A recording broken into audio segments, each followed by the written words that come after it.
I fear not the dark itself, but what may lurk within it.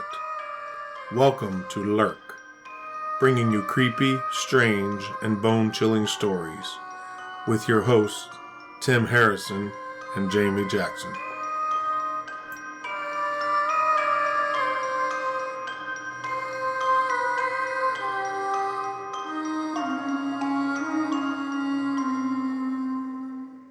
Hey Lurkers, it's Jamie. And Tim.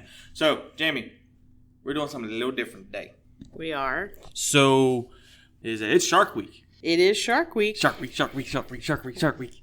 And somebody's very excited about it. Oh, yeah. You give me a line of Shark Week, I snort it all day long. It's happening. So I had the idea that perhaps we should do something along the lines of Shark Week, and we're going to talk about the shark attacks that happened in 1916 on the coast of New Jersey that were inspiration for the book Jaws by Peter Benchley. You know what? Just want to let you know this, okay? Mm-hmm. I pee bull shark and crab great white, all right? Okay. I'm ready to go. Good to know. I'm rearing to go. Good to know. Good That was Lord. good, wasn't it? Oh, yeah. I tell you what, I was saving that for a finny day. My dad puns are on point today. Oh, this is going to be a long episode. Let's go. New Jersey, 1916. It's the summer. It's July. It's hot. It's actually, there's a heat wave going on. A heat what? A heat wave. Is it waving? Is a heat wave. Basically, what you're trying to say, it's a little warm. It's hot. Also, they're in the middle of a polio epidemic in the U.S. Polio. We don't have it anymore because it was eradicated with vaccination. A lot of people wanted to go to the resorts to get out in the sun, to kind of recuperate, be out in the air to be healthier, that sort of thing. Well, you know the old saying, fresh air is for dead people. Fresh air is for dead people? Mm-hmm. Those who listen to true crime podcasts know what I'm talking about. Okay. That's why they say don't. Well, I listen to them, and I have no idea what you're talking about. I'll send it to you. Okay. So there were thousands of people who ended up going to the Jersey Shore, to the resorts for the summer to kind of beat the heat, go swimming. And swimming was actually kind of a new pastime. It wasn't something that was done like today. Everybody goes to the beach to go swimming, but it was still kind of a new thing back then. So this is a scene here, 1916. Mm-hmm. It's hot as all get out. Mm-hmm. Polio has officially kind of been... There's an epidemic in the United States. Okay. So. And then everybody goes, hey, let's go swimming. Mm-hmm. Basically, yes. Okay, cool. Between July 1st and 12th, there were 5 people attacked. 4 died, 1 survived. Woo! So we're just going to get right in there. July 1st is the first attack. Charles Epting Van Sant was 28 years old. He was from Philadelphia. He was vacationing with his family, and before they had dinner that day, he wanted to go for a swim. There was a Chesapeake Bay Retriever dog. Beautiful dogs. Yes. They're kind of, for those who don't know, they're like a lab, but they're larger, and their hair is kind of wavy. And shiny. A little bit longer and kind of has like a wave to it. It's super shiny. Okay. I just want to cuddle them. You want to cuddle everything. Everybody needs a cuddle person, okay? I know. So he decided to take a quick swim. While he's swimming, people on shore saw the shark, and it was moving swiftly towards him. They start kind of yelling and trying to get him to come into shore, and he doesn't really understand what they're carrying on about. He doesn't really know. It's kind of like, it reminds me of somebody yelling, oh, shark, shark, and they don't hear you, and they're like, oh, hi, waving from the shore, like waving to everybody like, oh, hey, what's up? And then they get eaten. It's like the cartoon thing. You know what I mean? That's what I have in my head. It's such a bad scene to set, too. It is. It's like, hey, guys. Hey, what's up? Hey, guys. Like he thinks they're waving at him, and they're like trying to tell him he's going to get swallowed alive. He doesn't know what they're trying to tell him, so he's leisurely swimming towards the shore. And when he's about 50 feet from the shore, the shark darts towards him, and the jaws close on his body, and the water turns red immediately. So if you've seen Jaws, you know exactly what I'm talking about. He starts struggling to free himself. He ends up being rescued by lifeguard Alexander Ott, who is a champion swimmer, and a bystander named Sheridan Taylor. They both claim the shark followed them to the shore as they pulled the bleeding Van Sant from the water. So they actually swam out to get him. He's 50 feet from shore. They go in the water with the shark there to pull him in, and the shark followed him. Van Sant died. He actually bled to death on the manager's desk of the Ingleside Hotel at 6:45 p.m. And eyewitnesses said the shark was about 9 feet long. That's a big animal. That's just big. That's so big. Yeah, the beaches remained open despite the attack. Shardings. Yes, they saw shardings. If I saw a shark, I would shart. That's all I'm saying. There were shardings everywhere. So the beaches remained open despite the shark attack, and there were sightings of large sharks swimming off the coast that were reported by sea captains, but they were ignored. So they were like, hey, guess what? There's big-ass sharks swimming around out here. And they were like, that's okay, leave the beach open. So two things happen, right? So right now, human unknowingness plays a role, right? At this time, they didn't know sharks could swim in fresh water. We're in the Atlantic Ocean at this point. Oh, they're in the Atlantic Ocean? This is in the Atlantic Ocean. So, oh yeah. None of this actually happens in 100% fresh water. Right, it's like a mixture. And then, so, the unknowingness, and the second thing, the ignorance of not warning nobody and telling people, hey, come in, let's stop. Shit's going crazy, we're sharting everywhere. We're not having this. I was going to say this for a little later, but basically the frame of mind by scientists is that sharks don't attack people.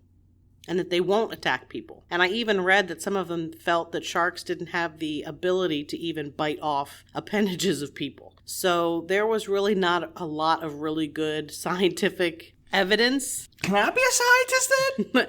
Well, you could in 1916 if you want to take a, time machine back there. No, but for the most part, back then they didn't have a whole lot of information. So, I mean, we're going to talk about that later. Okay. But they really didn't think that sharks were a danger. Hundreds of serrated teeth. What do you think they do? They suck on you? I know. It's 1916. It's like, boy, you taste real good today, but good thing I can't bite you. It's over 100 years ago. Damn, man, that's old. Wow. It's over 100 years. 105 years. Yeah, it's a long time ago. That's a lot of sharks in between then. Yeah, there's a lot of sharks. The first attack that happened, it was kind of towards southern New Jersey coast. It was north of Atlantic City. The second attack occurred July 6, 1916. It was 45 miles north of the first attack. Just so you know, I will try to post this I'll post a link to the Google Maps and show notes, but I'll try to also post on social media a photo if I can find it. Somebody actually did a map. The attacks moved north. Okay. So it's not like it goes north and south or whatever. It's consistently traveling in the same direction. That's interesting. Mm-hmm. So we're 45 miles north of the first attack. A gentleman by the name of Charles Bruder was a 27-year-old Swiss bellhop at the Essex and Sussex Hotel, and he was swimming about 130 yards from shore. He was beyond the lifelines. I guess they actually had lines out in the water. But if you go swimming at the ocean, most of the time there's a point when the lifeguards will whistle and call you back closer to shore. There's a certain point that they don't want you to go beyond. Yeah. He was out past that point, basically, for reference, because they don't have lines in the water, actual line, like rope lines is what I mean. Anyway, he's swimming out beyond the lifelines. He was considered a strong and expert swimmer, and he was known to frequently join the lifeguards in feats of skill and endurance in the water. So he was a pretty good swimmer. These challenging lifeguards for fun? What lifeguards do this, they kind of compete, in different. You never watch Baywatch, but if you had ever Baywatch was remade with The Rock in it, so yes, I did watch it. Jesus. I did. Okay, whatever. It's better with David Hasselhoff. It just is. Well, David Hasselhoff is a hot hunk, but I'm just saying, The Rock. That's not what I was saying, but whatever. The Rock. I would snuggle him. We know that, Tim. You'd cuddle and snuggle him and spoon him all night long. Unless it was Travis Taylor was around, and then you might switch. Oh. Anyway, they're known to kind of compete. They do competitions. It's just the thing. I bet you I could swim out faster than you. Yeah, and it's also to kind of show who's the strongest. I mean, you had to be a pretty strong swimmer to be a lifeguard, especially at the ocean. You had to be able to pull people back in. I'd imagine back then you had less to use. Like now they have the float that they carry with them, and back then they had to sometimes pull a boat out to take a boat out to rescue people. And they have people patrolling now too. Mm-hmm. They're just like... It's a lot different now than it was then. So anyway, he was known to be a really good swimmer. He's out swimming, and he was also known to swim past the lifelines most of the time. Yeah, that was the thing. That's what he did. So it's not uncommon for him to do this. No, you're out past the breakers. It's a little, it's a little easier to swim. The swells aren't as big, so you're able to really swim. So I imagine that's why he was out there. And shark bit him in the abdomen and severed his legs. Of course, the water turned red from his blood, and he began yelling for help. That's a kill shot. After hearing screams, a woman notified 2 lifeguards that a canoe with a red hull had capsized and was floating just at the water's surface. That was what she thought she was seeing. What she really saw was a big shark. No, what she really saw was a guy floating in his own blood. There was no red canoe. It was his blood. He was already dead?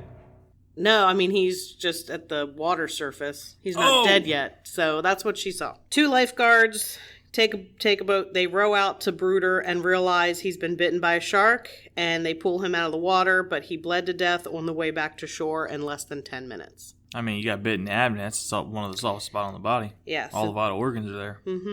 The New York Times, and I believe I have the actual article of the New York Times. I'm going to read that. Said that women were panic-stricken and fainted as Bruder's mutilated body was brought ashore. That's kind of paraphrasing, but I'll read the article when I'm done going over his death. His left leg was taken off above the knee. The right leg was taken off below the knee, and the flesh on his left side was torn from his ribs. That's wild. Now, just to kind of think about the sheer size this creature is, because sharks then, they were more, I would say there were larger ones closer to shore at that time, because we didn't have as much stuff kind of deterring them. All the noises and all that stuff happening, because a lot of them don't like that stuff. I don't know, because they weren't seen. Well, yeah, you rarely see anything. These were kind of the first attacks of this kind, really. I wonder if they've always been there, you know what I mean? And kind of like lurked in the dark. Lurked? You like how I did that? I like how you did that. You like how I did that? I did. I mean, I'm sure they were always there. They weren't noticed. I guess the problem here is the fact that they really weren't considered any kind of threat at all to humans. At all. Could you just imagine the mindset? It's like, we're so superior, they ain't gonna bother us. It's like, oh, really? But my thing is, I'm trying to think, is how big would a shark have to be to take a leg off? Like, you know what I mean? Because, like, I'm like 5'8" on a good day. So I'll say my legs are at least 3 feet. That shark has to be bigger than 3 feet. Well, yeah, it was 9 feet. Is this one 9 feet? From what I understand, I don't think they had a size on this one, but the conjecture was that it was the same shark. That is massive. So the other attack, the people saw it and they estimated it was 9 feet. That is just massive. Yeah. So they also mentioned it was high tide at the time of the attack, and there were only a few swimmers in the water because of that. Because usually a lot of times when it's high tide or when the tide is changing, it's a little rougher. Anyway. I love recording this right before I go to the beach. I forgot about that. Yep, I love it. I'm going to the beach myself, but it'll just well, I don't go past knee deep in the ocean anyways. I don't like the ocean. Really? Yeah, I'll be upfront with you. I don't like the ocean. I don't at all. How do I say it? I don't not like it. I love it. I think it's great. I think it's beautiful. I have a very well-found respect of things that I can't see, and I'm in their environment. Ankle deep, knee deep, I don't care. It's going to come bite me. What if it's Sharknado and they're like flying in the air? I've never seen that movie, so I have no idea. I have no desire to see that movie. I chose to not watch that movie. My man's in it, Gronkowski. Well, that just makes me not want to watch it even more. I love Baby Gronk. So after this attack, they had motorboats that were being kept just beyond the lifelines that carried guards armed with rifles to kill any sharks they might see. Better be good at shooting. And J.T. Nichols was the assistant curator of fishes at the American Museum of Natural History, and he claimed it was a great white. It was the first he had heard of this kind of behavior in this area, and he considered it uncommon. Well, actually, I didn't know this, but great whites are in New Jersey and New York. Oh, yeah, all the time. I didn't know that. Yeah, well, they didn't have trackers at this point to be able to know where they were. Like, there was no technology at all to be able to track shark movement. Super scary because the world's dangerous predator is just lurking right offshore. No one knew it. Well, they may have known it, but they weren't worried about it. They didn't think they were going to bother him. So I am going to share the New York Times article that was written after... July 7th, 1916 is when this was published. So not even 24 hours. It's a shark kills bather off Jersey Beach, bites off both legs of a youth swimming beyond Spring Lake lifelines. Guards find him dying. Women are panic-stricken as mutilated body of hotel employee is brought ashore. Special to the New York Times. Spring Lake, New Jersey, July 6th. Hundreds of men and women and many children were on the beach this afternoon when a swimmer, far out beyond the outer lifelines, raised a cry for help. George White and Chris Anderson, lifeguards who had been watching the swimmer closely because of his distance from shore, launched a lifeboat and started for him, while the crowd on the beach watched in suspense and fear. As the lifeguards drew near him, the water about the man was suddenly tinged with red, and he shrieked loudly. A woman on shore cried that the man in the red canoe had upset, but others realized it was blood that covered the water, and women fainted at the sight. As the lifeguards reached for the swimmer, he cried out that a shark had bitten him and then fainted. They dragged him into the boat and discovered that his left leg had been bitten off above the knee and the right leg just below the knee. A shark also nipped his left side, for there were marks of teeth beneath the arm. Women fled when the man was placed on the beach, but the lifeguards and other men tried to bandage his wounds while a doctor was called. Before one arrived, however, the man was dead. He was recognized as Charles Bruder, a bellboy in a local hotel, who had a reputation of being a strong swimmer who often went out beyond the lifelines. The news that the man had been killed by a shark spread rapidly through the resort, and many persons were so overcome by the horror of Bruder's death that they had to be assisted to their rooms. Swimmers hurried out of the water and couldn't be induced to return. Duh. It's okay, get back in. It's like, don't worry, guys. He's gone. Yeah. So far as the lifeguards and old residents could recall, Bruder's was the first death due to a shark at this resort. Sharks have been caught occasionally in fish pounds, which is a type of net, but none was ever seen near shore before. A few days ago, a boy had one leg bitten off while swimming off Beach Haven, and a movement was started there tonight by Colonel W.D. Schaeffler of Governor Fielder's staff to have the waters patrolled in an effort to kill off the big fish. Colonel Schaeffler proposes to organize a squad of motor boatmen to patrol up and down the coast. Experienced shark fishermen will be in command of the boats, and it is hoped that the commotion will drive away such sharks as the fishermen do not catch. So it wasn't just to kill the sharks, it was also, if you're driving boats up and down the beach, perhaps it will prevent them from coming close to shore. Weird question. Mm-hmm.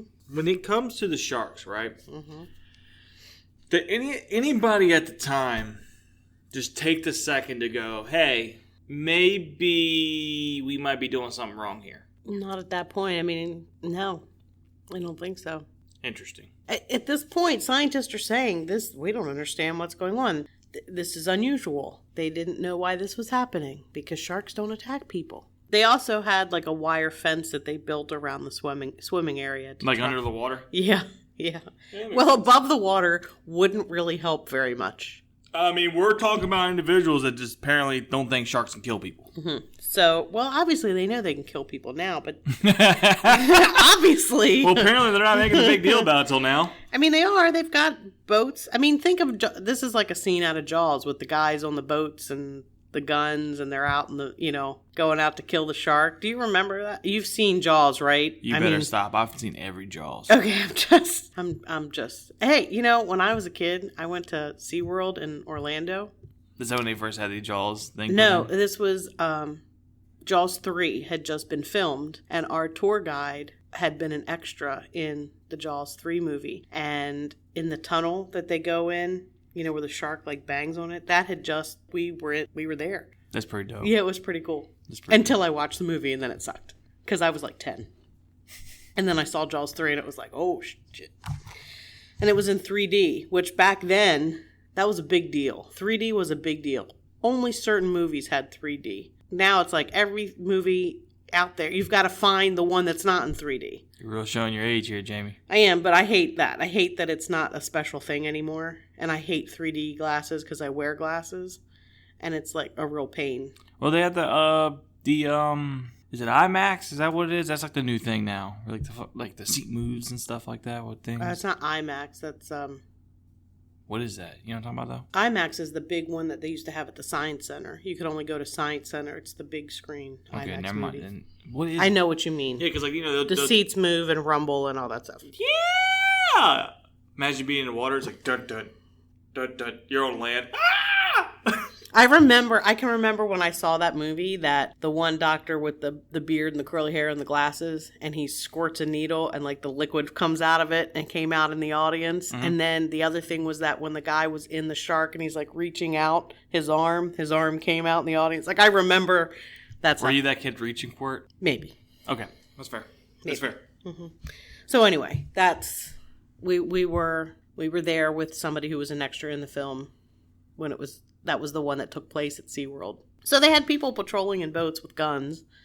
With a fence. And they had a fence. So they're you got to remember it's 1916. So they're in there with what they had available trying to prevent other attacks without closing the beaches. Yeah, because it's a huge source of revenue. Massive. And there was a lot of people there. If you remember the weather, it was a heat wave. So there were record number of people there. So it was huge revenue. I wonder how much money, you know what I mean? Like that probably generated back then and probably what it calculates out now. Bet you it's a few million. Easy. Yeah, because, you know, they at that point in time, they got everything opened up. They don't want to close down, especially after the polio. Mm-hmm. They're probably wrecked. I mean, we're still currently going through a pandemic, so you see how much it... That's going to come up later. Just let you know. Is it? An interesting point. Yeah, something that's just interesting I saw that was kind of like, interesting. We might be crossing the line here together then. Maybe. So, anyway, back to the shark attacks. Let's get back to the story, Jamie. Let's get back to the murder and mayhem. Okay, so we've had 2 people bitten, eaten, partially killed, but they're both dead. They did. On the coast. They're on the Atlantic coast. The next attacks took place in the Matawan Creek, which is 30 miles north of attack number 2. So again, it's moved north. Okay, and it's 75 miles from the original position. Yes. 75 miles away from where the first attack was. We're in a creek. Correct? Creek. We're in a creek. We're not in a creek. That's a creek. Now, this water was brackish. I believe it would. Well, yes, it would be. The water here is brackish, which means it's mixed. Salt and fresh water mixed. Most creeks off of bay. This one is kind of off of a bay. I had a little mini map. Mini map. So yeah, Matawan. It looks like it's off of what is that? It's off of Raritan Bay, south of New York City, south of Coney Island. That's Atlantic City. Is that the Atlantic City everybody talks about they go party at? Mm-hmm. Okay, because I thought Atlantic City was in Georgia. Atlantic City's in New Jersey. It's where all the casinos are. Wow. Mm-hmm. Is this going through the tax? So, Matawan Creek is off the Raritan Bay, brackish water. Not where you would think a large man-eating shark would be at all.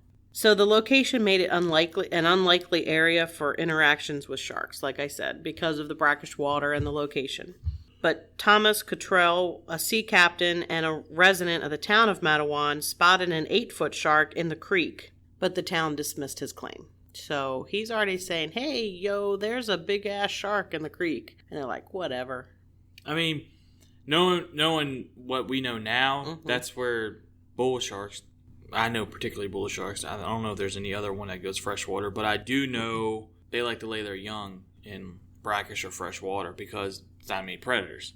Thank you for, jumping ahead. But yes, you're correct. Bull sharks reproduce in brackish water. Oh, is that... It's further down when we discuss the shark itself, what it was. You know, the theories area of our conversation.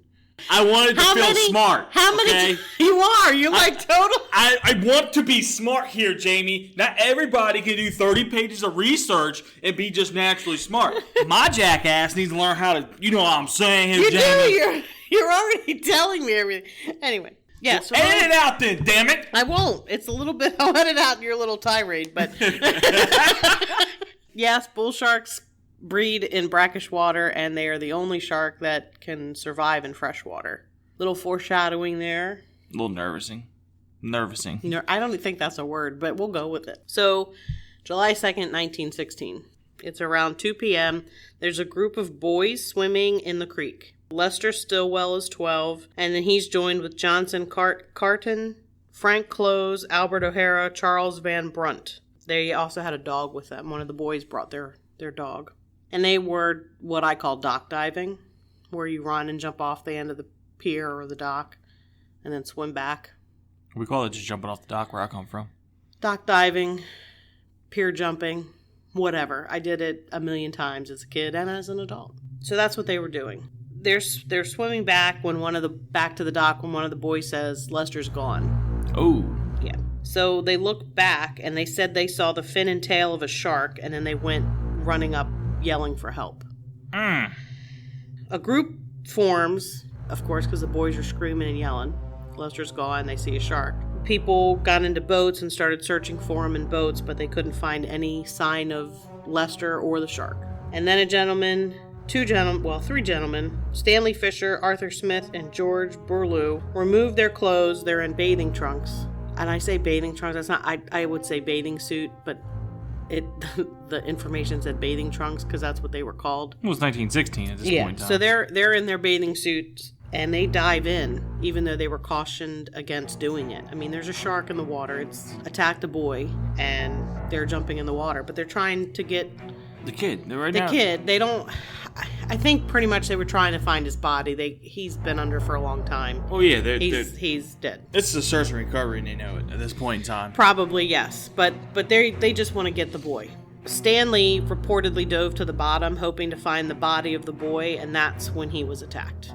The shark drew him under the water twice with a grip on his right leg between the knee and hip, and when he came up the last time, he yelled, "Help me." I can't even imagine witnessing that. Or the shriek, because it's not like a... It's not just... It's no, probably like blood-curdling shriek. Mm-hmm. Anyway, so 2 men in a boat went to help, and Stanley is swimming with his good free leg towards the boat, and when he got near, the shark, and this is a quote from the newspaper article, crunched his teeth together and stripped the flesh to the bone and disappeared.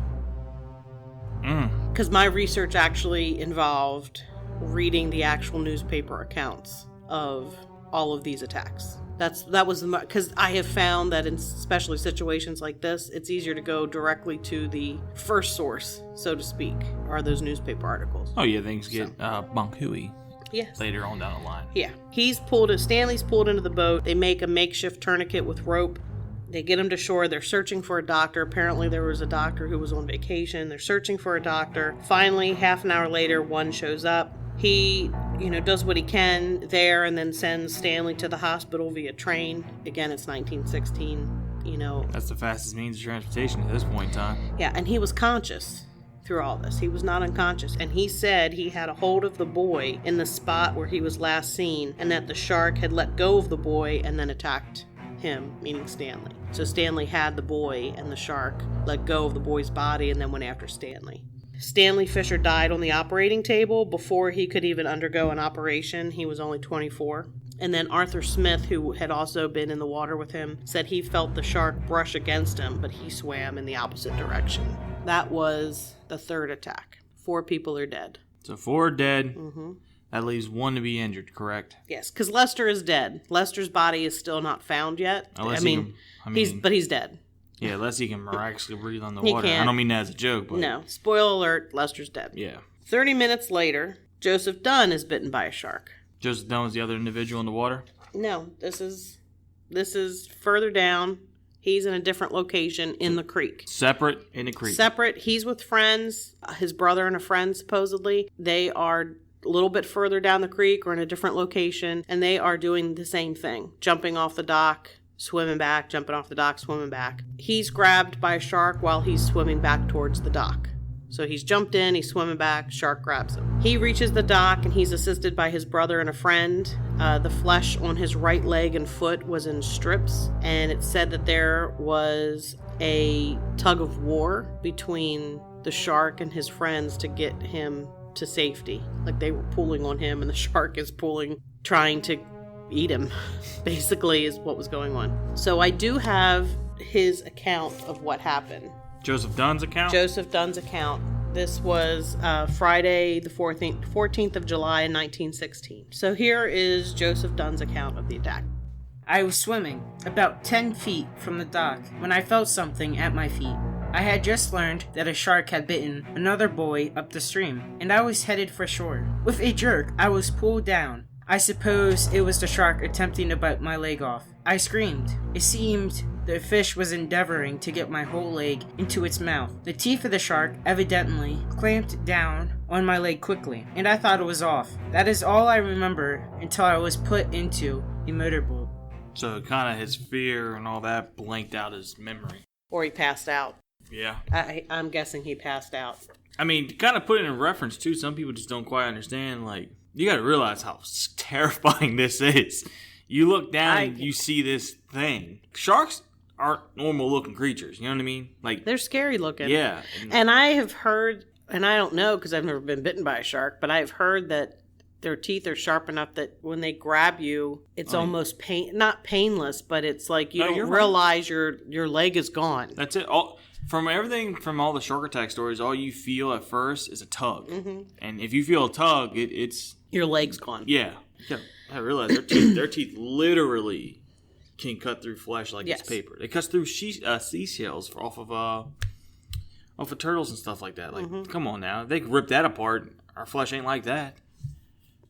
No, but the scientists at this point didn't think that they could bite off the leg of a person. Well, I think the individuals... They didn't have anything to go by. They really didn't have... What means did they have of studying sharks and their habitat? At this point in time, I think fishermen are smarter than scientists when it comes to the water at this point in time. Well, I agree with you because they're on the water. Yeah. You know, they witness it. They see things that have probably been attacked by sharks and things. Yeah. So, they probably even caught a few. Well, the one guy's like, there's an 8-foot shark swimming in the creek.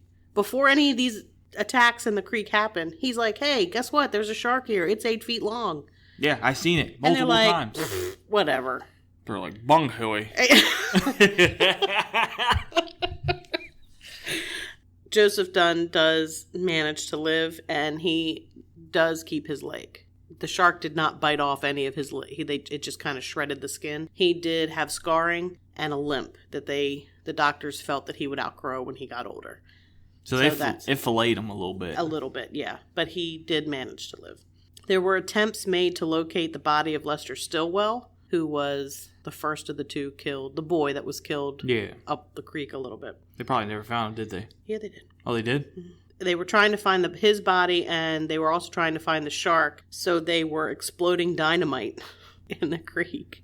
Wow. Honestly, I have heard that if you fire like cannons near the water, if you're trying to get a body, it will force the body to rise, the vibration, I think.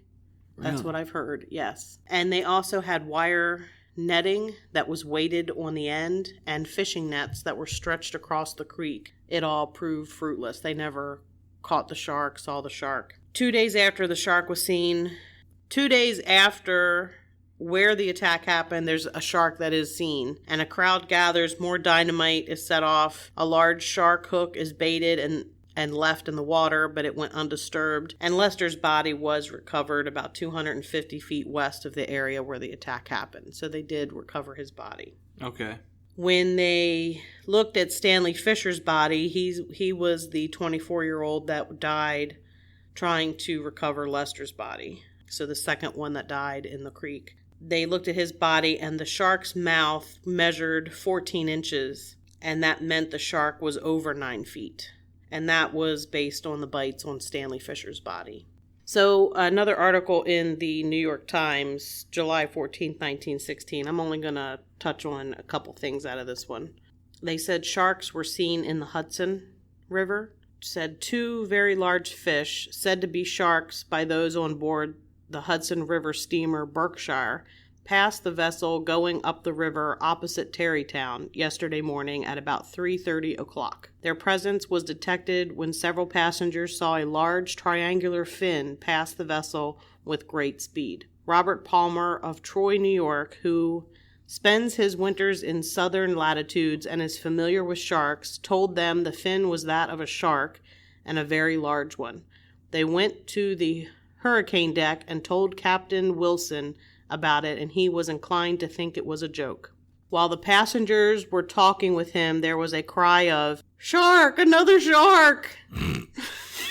And they looked to starboard, where they saw another large fin streaking up the river. The second fish seemed to follow the same course as the first, and its fin was in sight for some time. And I read that a little strange because the print is like microscopic. Yeah, that's tiny. It's very tiny. All right, so that's all I'm going to read from that one. So now we get to kind of figure out what kind of shark it was. Oh, I got some theories for you. I got some theories. After the second incident, which was Bruder, which was the guy who had his legs swimming past. Yeah, he was out too far. Scientists and the public presented theories to explain which species of shark was responsible for the Jersey Shore attacks, or if they thought there were more than one shark involved, which is possible. I mean, it could. I mean, at this point in time, who knows? Yes, some said that a northward swimming rogue shark was responsible. I mean, that's not a stretch. It was moving north, and it was a shark. Whether it was rogue or not, it was just a shark. But whatever. So yeah, that's accurate. It was a northward swimming rogue shark. They actually believed it would eventually arrive along New York's coast, which they did say that was seen in the Hudson, or sharks were seen in the Hudson. Witnesses of the Beach Haven fatality, which was the first one, estimated the shark was 9 feet long. A sea captain who saw the event believed it was a Spanish shark that was driven from the Caribbean Sea decades earlier by bombings during the Spanish-American War. I must say no. Several fishermen claim to have caught the Jersey man-eater in the days following the attacks. There was a blue shark that was captured July 14th near Long Branch, and 4 days later, the same Thomas Cottrell, who had seen the shark in the Matawan Creek, claimed to have captured a sandbar shark with a gill net near the mouth of the creek.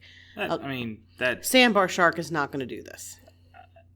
He probably caught one, but without a doubt, I've caught sandbar shark. Okay. When I say what I mean is I was on board the boat that my great uncle was the captain of. And by boat, I mean it was a small boat. He crabbed, he fished. And a gill net is a type of net. It's the big net. It's stretched across. It has anchors on the two bottom ends and buoys on the top part of the end so you can see the beginning so boats know where it's stretched across. Mm-hmm. And it's called a gill net because fish swim in it and their gills get caught in the netting.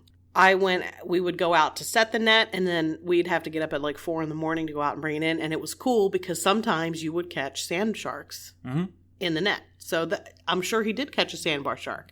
They're pretty cool looking. But it did not do this. I believe sand sharks are called the dogs of the ocean. Dog shark. Yeah, dog shark. Mm-hmm. Like a little it was like Jaws, but not really. That's when you feel like you're manhandling Jaws. When you're a kid, you're like, holy crap, we caught a shark. You know, like... And it wasn't an all-the-time occurrence. It was only sometimes we might catch one because they would come in to eat the fish caught in the net. Yeah. Mm-hmm. Tickled pink by it. Yeah. So July 14th, there was a taxidermist who was also a Barnum and Bailey lion tamer, which is not a profession you hear about very often. His name was Michael Schleiser, and he caught a 7.5-foot shark that was 325 pounds while he was fishing in the Raritan Bay, which it's only a few miles from Matawan Creek.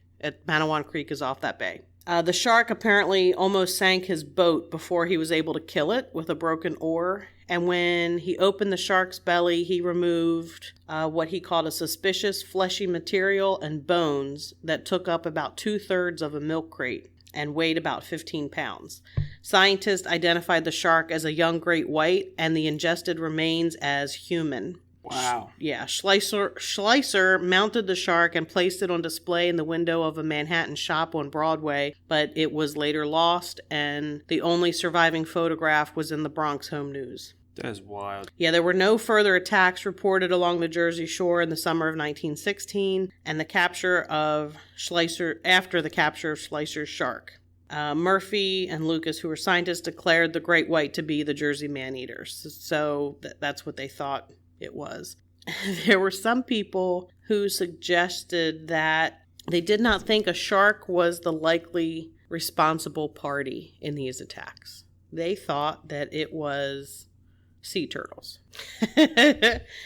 And they were saying that sometimes they had seen turtles that were large enough to inflict wounds like that, and that they were of a vicious disposition, and when annoyed are extremely dangerous to approach. And it is my idea that Bruder may have disturbed one while it was asleep on or close to the surface. It was not a sea turtle, just so you know. There was another thought that 1916, World War I, that sharks had been following U-boats and they were eating people killed during World War I, and they had a taste for human flesh, and they followed the U-boats to America and started attacking people. To paraphrase, I'm paraphrasing, but that's basically the theory that was out there. I would say they did probably follow behind them to eat whatever gets thrown off. I mean, come on now. They're opportunistic animals. U-boats were submarines. They weren't throwing anything off of them, or they were drowning. No, they were drowning. they were drowning. It was, anyway, those are the theories. Just to give you an idea, a great white shark, a female is 15 to 21 feet full grown, a male is 11 to 13 feet. They are responsible for the largest number of reported and identified fatal, unprovoked shark attacks on humans. Typically, there's less than 10 per year globally of great white attacks. My theory, and it probably goes along with your theory because you already said the shark, is a bull shark. Yeah, 100% it's bull shark. So bull sharks are between 7 and 11.5 feet, full grown, which is right in with the size of everything that had been cited. The 9-foot length that people were talking about, the 8-foot length that Sea Captain Thomas Cottrell said he saw in the river. Bull sharks have short, blunt noses. They also have a very aggressive nature. And they're known to headbutt their prey before attacking, which that's all the reason why they're called bull sharks, is because they're very aggressive and they headbutt their prey prior to attacking.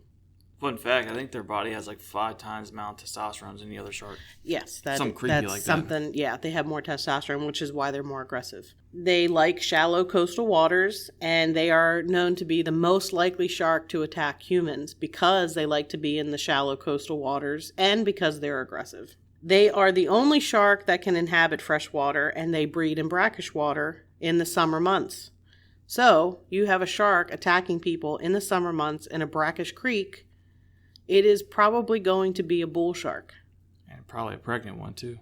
Or a breeding one, or just one back there for breeding. If they're breeding, it's more aggressive. When animals breed, they're more. I mean, when deer breed, I don't know they're that's super aggressive. I don't know if that's the same for sharks. I don't know that it's the same for fish because it's not like they're raising their young. They poop them out and leave. It's like, hey, it's the ultimate survival of the fittest. That's how. I mean, fish. And I don't know. Do bull sharks have live pups? Or do they have eggs? Because it depends on the breed of shark, and I don't know with bull sharks. I believe bull sharks have them in a sack, like the egg sack. Yeah, like they wrap around. They're laying on, or as Ethan used to say that people pooped out babies. They're pooping them out, and they're going. They're not being protective, but they're just nasty sharks anyway. Yeah. Sharks also are attracted by vibration in the water. I made sure to mention where there was a dog. So the first attack mentioned the Chesapeake Bay Retriever in the water also. Both of the attack locations in the creek. I don't know if I mentioned it in the second one. The first attack, one of the boys brought his dog. There might have been a dog also in the second attack. The way a dog swims with its 4 feet, I've read that can attract. It has to do with the repetitive vibration of the way a dog swims. It's probably like a fish that's injured. So that's what the shark picks up on. Plus the kids are jumping in the water, so there's tons of vibrations for them to be attracted to and come into. But this is the thing I mentioned about pandemic. Sharks killed 10 people globally. 2020 had the highest shark kill rate since 2013. What was different about 2020? Pandemic. We had a pandemic. Mm-hmm. So I think people are going outside. You feel safer outside in a situation like that. Going to the beach, getting out in the sun, and getting eaten by sharks. So, Can I tell you my idea on that? Mm-hmm. So in the pandemic, everything shut down. Mm-hmm. Like, a lot of stuff shut down. So there's not any people in the ocean. There's not a lot of people that's naturally killing them off due to either ignorancy or mistakes. So I think they had a chance to kind of like reproduce pretty quickly, or they came in looking for stuff. So that's my idea. Well, I think it may have had more. I don't know if they'd reproduce and grow large enough to kill them, but I think they are more likely to come closer because there's less activity, possibly with boats and things like that. Come closer to shore. And the annual global average for shark kills is 5 or 6. So in July 1916 in New Jersey, we've already just about reached the annual global average for shark kills. In what, 12 days? In 12 days? In 12 days. Less than 2 weeks. Yeah. So it was a pretty significant. It doesn't seem like sometimes people look at it and it might not seem crazy. It was crazy. Oh, yeah. Even for today's standards, it was crazy. And is this how many sharks we kill? No, this is the odds of being killed by a shark are 3,748,067 to 1. So you're more likely to be killed by, I think, bees, wasps. I don't remember the other animals, but other things other than a shark. I wonder if you're more likely to get struck by lightning at those You odds. are. Mm-hmm. You are. Bottom line theory, I think it was a bull shark. Oh, yeah. I think it was a breeding bull shark, in my opinion. I don't know if it was the same shark in all 4. Well, it was 5 attacks. I don't know if it was the same one in all 5. I definitely think it was a bull shark in the creek. Yeah, the attacks in the creek, I think, are done either by a bull shark, and they were only, like a few miles apart, 20 miles apart, 25 miles apart? In the creek, they weren't even that far apart. All right, I think that's the same bull shark. I think that's the same shark. I think it was a bull shark. The other 3 attacks, though, are separate. The other two attacks. The other 2 attacks? Mm-hmm. Because 2 people were killed in one location. The 2 were killed? It's 5 attacks, 4 locations. 4 locations. Mm-hmm. So the other 3 victims? 2. Two so dead, 2 were killed in the Atlantic and then on one the injured. coast. 3 people were attacked in the creek. 2 killed, 1 injured. So those 3 are Those 3, bull shark, same shark, Yep. without a doubt. It Yep. was, because it was within 30 minutes of the first attack, the second attack. and that's not the first shark to swim that far. The other 2, I believe, personally, were definitely bull sharks also, just not the same one, and probably not even those 2 attacks, probably not even the same shark. There's just different days, different creatures. I'm not sure. I think it was probably a bull shark. The only thing that makes me question it is the great white shark, the juvenile great white that was caught, that they claimed had human flesh in it. But I question that. There are some people who say that there is some question about whether that's accurate or not. Yeah, and I'll go as far as say this. It's even now very hard to even capture juvenile great white sharks. Let's be honest here. So I will be up front here. I think they might just call it, like, maybe, it's going to sound bad to say this, a miniature bull shark and I don't even know if it's even adult flesh. Or human flesh. It might be something else. I think it was a great white. I just don't know that it was the shark. I don't know that it had human flesh in it. I don't know that it was the shark. And I'll also say this too: great whites and bull sharks are distinctively different. It's hard to mistake. Yeah, scientists totally missed the boat on knowing that sharks were a danger to humans, but I don't really think there had been really any attacks like this on the coast, East Coast, like this at all. So even now, I don't think there's ever been that many attacks like that. Not like that. Especially that 3 in one day within a few miles of each other. I don't think that's ever happened again. Yeah. But also, I do know that, at the same time, people have to understand you're in a different element at that point in time. Yep. Granted, it's sad people lost their lives. Granted, it's sad that it happened. But you have to understand that you were playing in someone else's backyard. Yeah. And this changed the way scientists looked at sharks at this point. Like, this totally shifted their viewpoint. Mm-hmm. They realized that they had screwed up. And I also believe, too, that this led to the massive shark killing spree, too. All this, which was extremely wrong to do. But at the same time, people are naturally want to defend. So if something happens, we're going to go on an attack. So I kind of get the logic that happened behind it. I understand it, but it's like hindsight's always 20/20. you're in their territory, and if they're hungry, and there was some speculation that perhaps there was a shortage of food, and this was easy prey. I'm sorry, humans are easy prey in the water for a shark. Yeah. You're out of your element.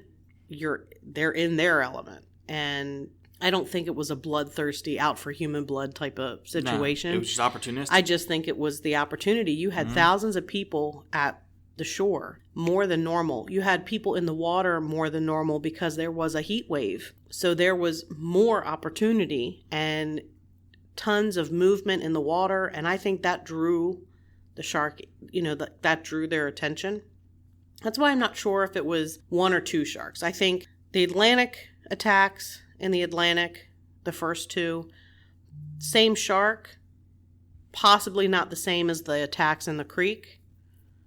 So I think at most it was two sharks, but there is a possibility it could have been one. It could have found that it was easy to kill people. And I will say this about sharks, at least, from what at least I gathered from all this information, even though that Lester was with friends, it sounds like he was away from his friends. Like his friends were in front of him, and he was behind them, like catching up. So there was two, there was one. So a shark looks at it and goes, okay, I'm going to go after the weaker one. And because typically if you're in the ocean swimming, if a fish is falling behind, it's a weaker one. There's something wrong with it, and they're going to go after it. So the individual swimming past the breakers by himself, you know what I mean? Yeah. The two divers, one went one way, one went the other way. I mean... Well, the one actually was holding the boy's body while the shark had it in its mouth. Right, and it came back after him. And then it pulled it, and and then it went after him. And then the one guy that got his leg bit, that his two friends grabbed, the shark let go. I was like, all right, there's too many of them.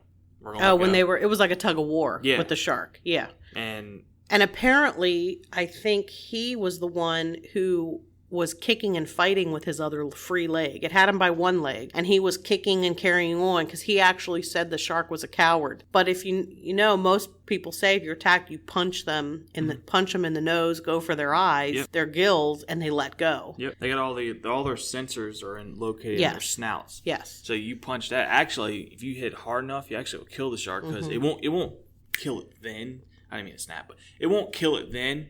But later on down the line, they actually use that sensory deprivation, that's what it's called, to figure out what's going on in the water. So if you damage that, they won't know how to hunt. So that plays a bigger role than what people think. Also, sharks can't see when they attack. They close their eyes. They have a layer that goes over their eye that protects their eye from that. So if you stab it, they're immediately going to let go because they can't see what's going on. Then also, I mean, like grabbing the gills, like, grabbing a dude by his private parts. You know what I mean? They're going to scream and let go. So yeah. So that probably saved his life. Oh, 100%. The fact that he was able to kick his free leg and he kicked and fought. Come on, easy meal that doesn't fight back or a meal that's going to... Well, I think he probably was kicking around and the shark had no choice but to let go. And then he was close enough to the dock and his friends knew what was going on that they were pulling him up while he's kicking and carrying on. At that point, the shark's like, I don't need it this bad. Yeah. Nah, you got that's okay. It's all yours. Yeah, I'm going to take a little bit, though. You eat them. I'm going to take the tender. You'll take the loin. Bye. Yes. So this was I believe the inspiration behind the book Jaws by Peter Benchley. I highly recommend reading the book. I also recommend the movie. Scared the crap out of me as a kid. Still scares the crap out of me as a grown adult because sharks are real and they really eat people and they are in the water and you can't see them. So they do. That is something that makes me nervous. And they keep growing. And they're big. They don't ever stop growing. Yeah. That's scary. So, Jamie, tell everybody where they can find us at. You can listen to us wherever you listen to your favorite podcasts. You can find us on the interweb at www.lurkpodcast.com. Lurkpodcast.com. And that you can find links to our social media there. You can find episodes. And in each episode, we have our show notes. And that in the show notes is also where you can find a link to purchase merch. Merch. And we always recommend that you like or follow us on one of our social media platforms. Follow us or like us. We now have a YouTube. We have a what? A YouTube. YouTube. Yep. And you can't see us on there yet. We just post the episodes. I'm in the process of doing that, but it's time consuming. So that's everywhere. And as always, if you listen to us on a podcasting platform that allows reviews, please leave us a review if you have a moment, because that allows us to be suggested to other people. 100%. And till next time. Keep lurking.